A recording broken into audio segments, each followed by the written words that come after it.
One question which everybody asks is that Mr. Owaisi's Asaduddin Owaisi's entry into these areas is primarily to damage the India bloc or these parties and indirectly help the BJP. The issue is these so-called secular parties, they do not want a political leadership comprising of the largest caste in Bihar, that is 18% Muslims. RJD, you have 14% Yadav. What is the share of Yadavs in ticket? 36.7%. Muslims are 17%. How many tickets you give? 18. मल्लाह का बेटा deputy CM बनेगा तो फिर आदम का बेटा नहीं बनेगा. So who's going to talk about this? So yes, the status quo has to be disturbed.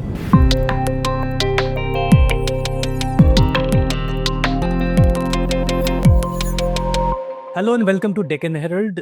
The campaign for the Bihar elections is gaining steam after Diwali and Chhath Puja. We are currently in Kishanganj, which is the far northeast corner of the state, and from here a majority of the seats are being contested by AIMIM party from Hyderabad, now trying to proliferate. We have with us Asaduddin Owaisi, the Hyderabad MP, and the party president. Mr. Owaisi, this is your third election in Bihar, Yes. 2015, 20, 25. So what has been your experience if you look at the trajectory? You rightly said that this is the third election which we are contesting, and we started our political journey in Bihar from Simanchal. And so this area has been very beneficial, and people have blessed us over here. So we won a by-election also from Kishanganj first. That was in 2019. Yes. So then last assembly elections we won 5 assembly seats. We had contested the 2019 and the 2024 parliament elections as well. More than 2 lakh votes our candidates have got in the parliament election. So yes, that has been a journey so far in Bihar. Now we are contesting outside Simanchal also. In 24 assembly segments, our candidates are contested. So, one question which everybody asks is that why would a party which is based out of Deccan, Hyderabad, why would it come to this area and contest? Any particular reason? The sort of effort that you have put in Simanchal, probably you haven't in any other state, probably Maharashtra, Marathwada, some areas, but those are contiguous to Hyderabad, or part of the old Nizam state. See, one advantage which I had as a member of this party was that my elders have strengthened the MIM in the erstwhile Andhra Pradesh, now Telangana, so much that I just have to watch and continue with their hard work. So that advantage I had, and based on that advantage, we went into Maharashtra. We won MLA seat, then in 2019, Imtiazul won the parliament seat. Aurangabad. So then this area also, because basing on all the social, economic and human development indicators, this is one of the most backward regions in our country. Despite being a very strategic place, it is known as Chicken Head.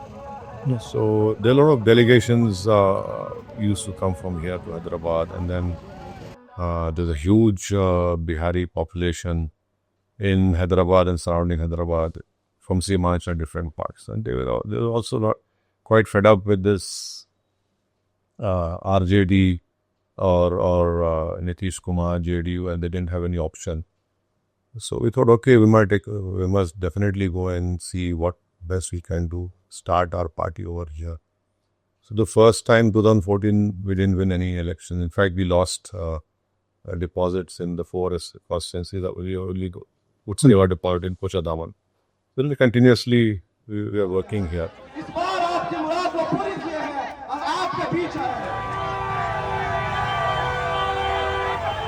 So I feel that it is good for democracy, good for the people of this region.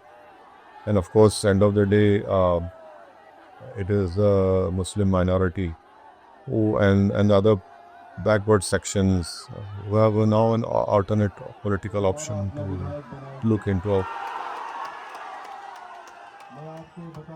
Because in last 20 years of Nitish Kumar, it's like musical chairs between Nitish Kumar being the CM, RJD joins in, RJD goes out, BJP comes in.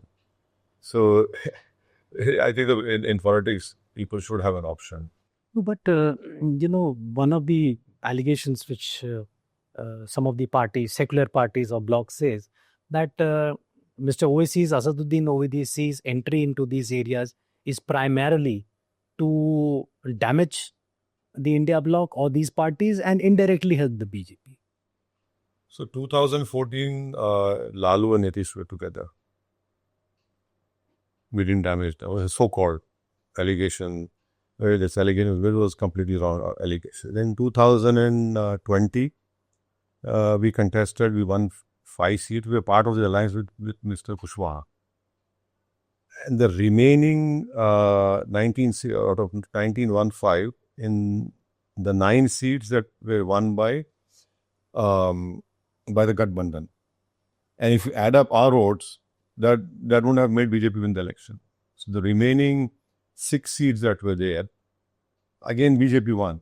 And had our votes were added to the RJD candidates of Congress, they would have won. It was a very close election. 12,000 votes separated the two. No, but in the 19 seats which we contested in 2020, this is the exact figure I'm telling you. But they also say that and secondly, this is a completely wrong argument to make on behalf of those political parties that if you are contesting, we'll stand to lose. See, you must have competition in politics. And at the end of the day, why do these political parties wrongly assume that the voter is some sort of it's like you've kidnapped someone, you've kidnapped the thinking power, and then you have come here to break the status quo. So yes, the status quo has to be disturbed, and the political equilibrium must be disturbed, so that democracy strengthens more. But this argument is completely wrong. Why did BJP win so many Lok Sabha seats despite we contesting only Kishanganj in 2019 and 24? One of the arguments they gave is that you may have contested less number of seats, but because of your presence in the contiguous areas, there is also a counter polarization which tends to help the BJP. That is a completely wrong argument to make. That itself clearly shows that they don't want to correct their mistakes.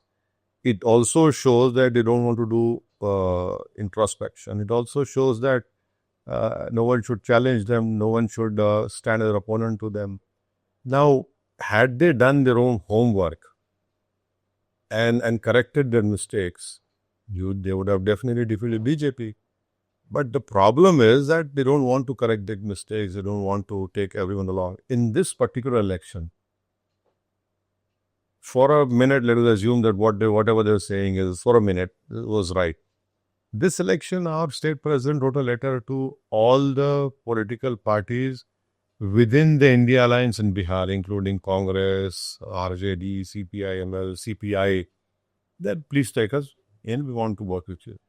Then he wrote another letter to Tejasvi Yadav, said, give us 6 seats, we already won 5. And give us 6 seats, we don't even want ministry if we happen to win.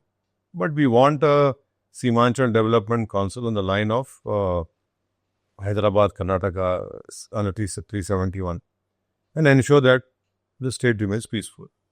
We don't accept that. So why do you think? And lastly, why did they take my 4 MLAs? That is also a question that... See, when BJP did the same thing in Karnataka, Madhya Pradesh and Maharashtra, the argument of all these political parties who are making this farcical allegation against me was that democracy is being murdered.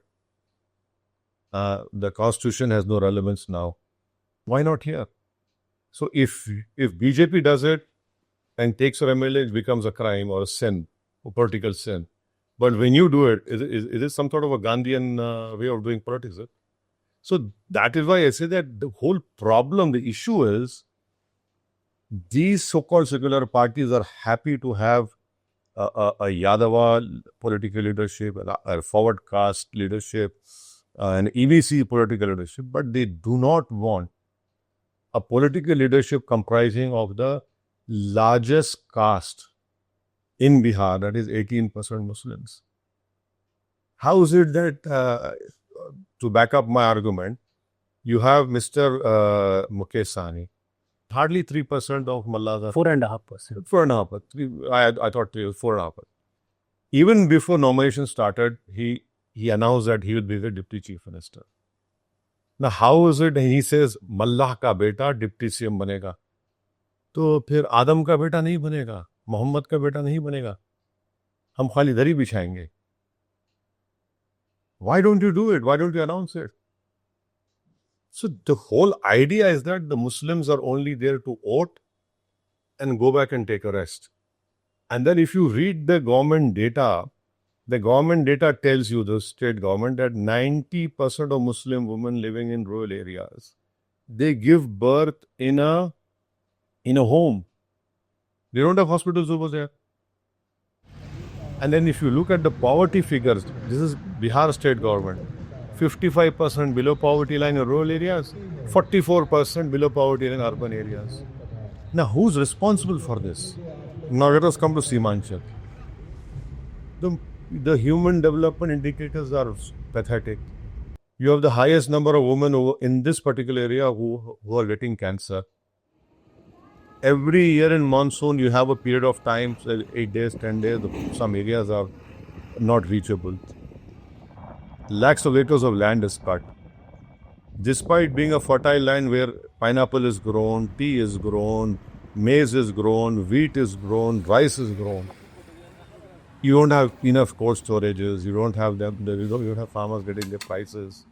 Look, you have one Aligarh Muslim University campus over here.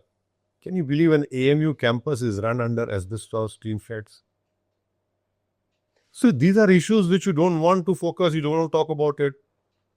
And that is why it's very easy to make an allegation. No, but as you said, in your politics also, you made this point, na?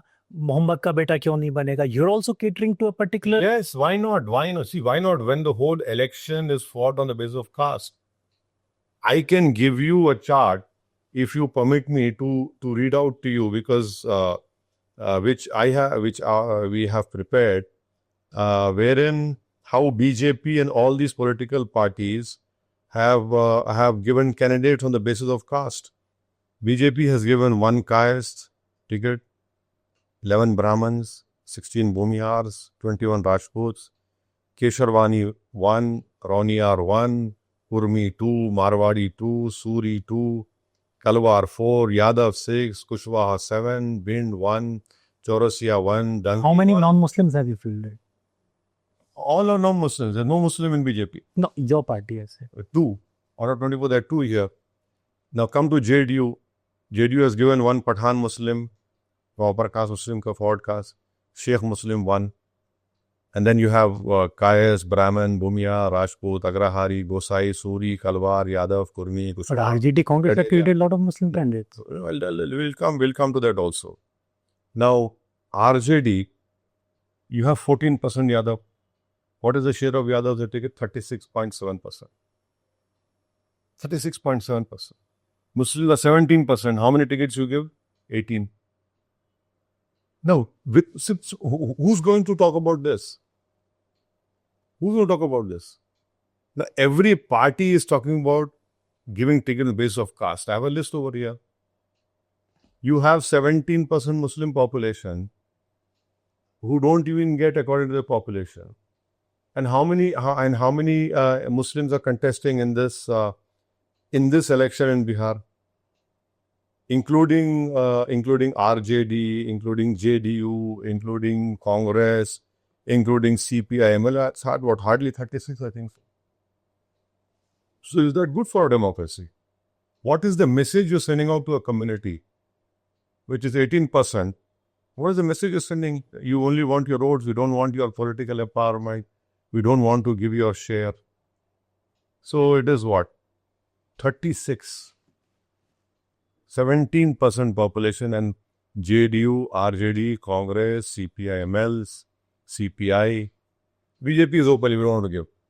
You give only 36. So who's going to answer this? It is very easy to blame everything on me. But the questions which I am raising are resonating on the ground. Even their own hardcore leaders, they might not like me, but in private, they're saying that here's a valid point. We cannot answer it. But Mr. Owaisi, as you said, 4 of your MLAs left last time. So there is also probably there could be a sentiment that if his MLAs are going to RJD, why vote for him then? Why they might as well vote for the RJD in the elections. I mean, has it damaged your prospects? Your 4 MLAs? No. So they have damaged not me as a person, they have not damaged me as a political party, but they have let down the people of Simanchal who had worked hard for their own political leadership and who wanted justice to be done to Simanchal, who wanted their voice to be represented in the Bihar Legislative Assembly. So they have let down more the people of Simanchal rather than me or my political party, and that is why you see I have been telling those people, you are going now, but you'll be betrayed by them. Out of those 4 who left me, only 1 got ticket. But from Kishanganj, Congress has fielded one of No. That he already left. He lost in 2020 from my party. But these 3 MLAs out of these 4, 3 have not been given ticket. Apart from one is only Jokihart. Yeah. The remaining 3 from Bahadurganj, from Kocha Daman and Baisi, they have not been given tickets.